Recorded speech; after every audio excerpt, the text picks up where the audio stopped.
मेरे प्यारे बच्चे, मेरा यह संदेश प्राप्त होने का एक बहुत बड़ा कारण है।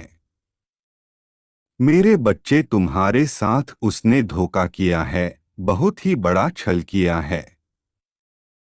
ऐसा उसने तुम्हारे साथ ही नहीं किया, बहुत से लोगों को धोखे में रखा है उसने। उसको लगता है कि वो ये सब करके बच निकलेगा, उसको कोई देख नहीं रहा है। जिसके व्यवहार में ही छल करना है, तो वो किसी को भी खुश कैसे रख सकता है। वो तुमको कभी भी कामयाब आगे बढ़ता नहीं देखना चाहता है। उसके मन में ईर्ष्या भरी है तुम्हारे लिए।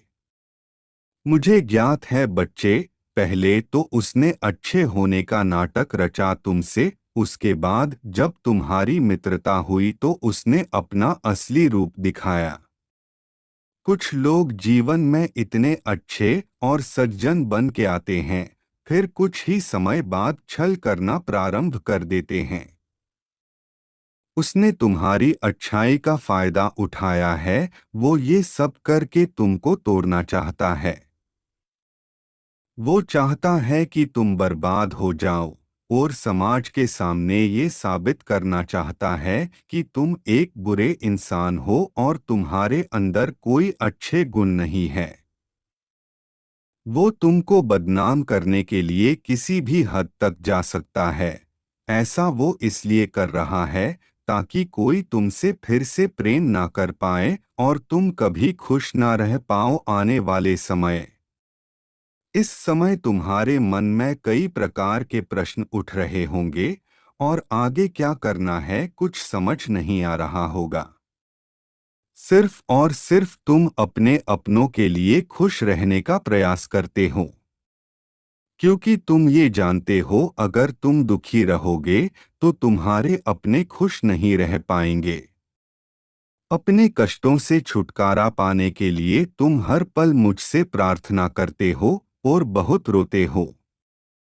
मेरे बच्चे, मैं तुम्हारी विनती सुन रहा हूँ। जो भी तुम्हारे साथ बीता है उसका निवारण मैं अवश्य ही करूँगा और तुमको ये संकट की घड़ी से जल्दी ही बाहर भी निकाल दूंगा। बस तुम मुझ पर अपना विश्वास बनाए रखो।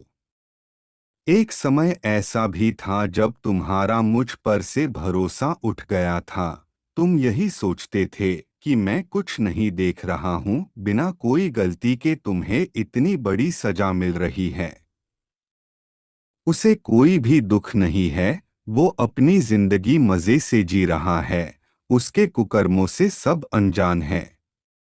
और तुम्हारा कोई कसूर नहीं है इन सब में, लेकिन लोग तुम्हें ही दोषी समझते हैं। तुमने कभी कुछ गलत नहीं किया तो भी तुमको इतने दुख मिले, और वो इंसान इतना सब कुछ करके भी सुखमय जीवन व्यतीत कर रहा है। मेरे बच्चे, तुम चिंतित मत हो, उसके पाप का घड़ा भी अब फूटने वाला है। उसने जैसा किया था तुम्हारे साथ अब वो भुगतेगा। कुकर्म करने वाला थोड़े समय सुखी रह सकता है, पर पूरे जीवन भर नहीं। और जो तुमने इतने कष्ट सहे थे वो सिर्फ कुछ ही समय के लिए थे।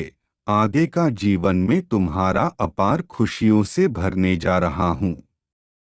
तुम सारी परेशानियां भूल के अपने आने वाले भविष्य के लिए जियो। मैं तुम्हारे साथ हूँ मेरे प्रिय। सदा खुश रहो तुम। मेरा आशीर्वाद प्राप्त करने के लिए टाइप करे हर हर महादेव शिव शंभु।